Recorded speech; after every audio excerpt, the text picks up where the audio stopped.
When Gamergate started out, it was about ethics, corruption, understanding that um, I heard the term, the fifth, well, phrase, term, whatever it is, the fifth estate, which is about journalistic integrity. And when Gamergate first started out, it was about exposing the integrity of people. Um, Cliff Notes version. All of a sudden, you have all these people in these publications talking about this random game that no one's ever heard about, and it got exposed that the person who made the game, Zoe Quinn, was sleeping around with a bunch of people who were in that industry of journalism. So people called that out, and what spun off is just a cavalcade of just misdirection, misunderstanding, just a psyop of just things happening. And the whole thing started off as, and I will defend this because this is exactly how it started off, as just people exposing, wait a minute, something isn't right here. So they trusted their intuition, they went to research, they found out something isn't right. And all these other major players started jumping in, and they started to make it about toxicity and misogyny and sexism, and all it was is just calling out like, this person is sleeping around with a bunch of people, and one of the people who couldn't keep his dick from getting wet, and also couldn't keep his mouth shut. It basically exposed all of this because when people are doing things, they don't they may not subconsciously tell you that they're doing something wrong or tell you that they're doing something that may be a little sketchy. You just let them talk for long enough and observe their actions. And by observing the actions of this person, not only will people confirm what they did, but it was also not like they were just trying to find information they shouldn't have. This was public information. The names of these people were like out there. Their occupations were as well. So fast forward years later, we're in the year 2024. I'm seeing Gamergate 2 circling around even more. Thought it was a joke at first. I really did.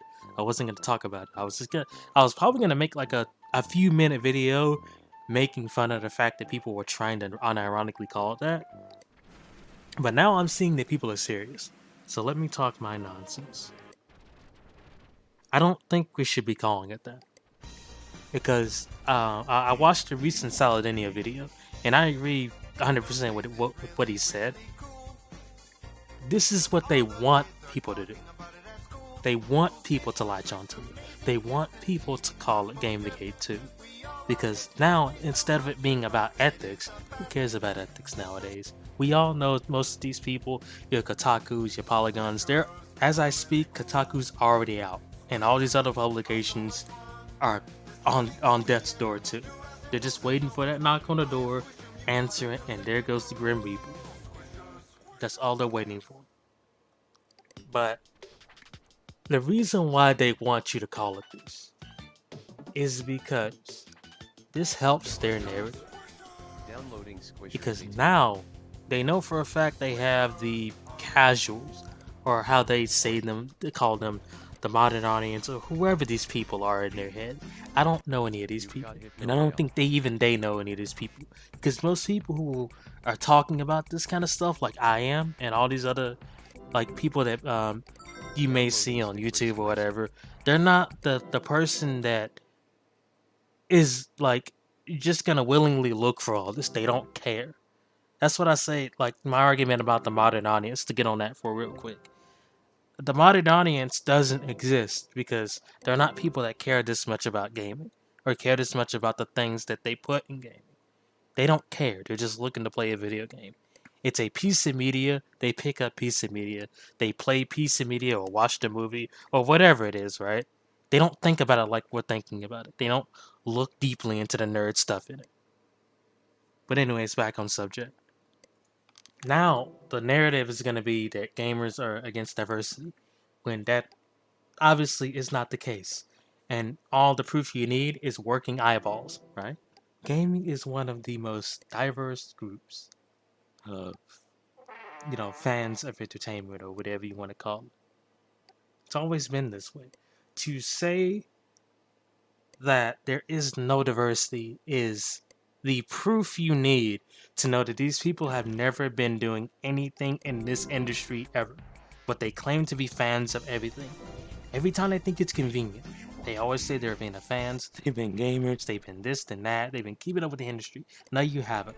They always say this. Doesn't it's not just with gaming. They are fans of nothing. They only got into things when they got popular. Gaming started to get popular. We started seeing these people show up.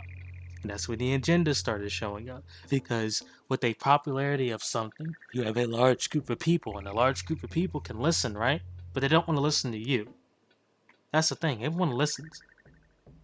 There's all sorts of people in gaming that enjoy gaming and like gaming from different backgrounds, different parts of this planet.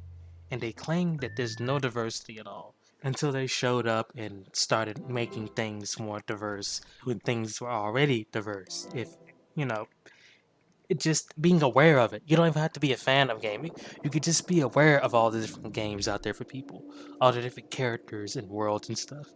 You don't need to be a fan, you could just be aware. They were never aware until it's convenient.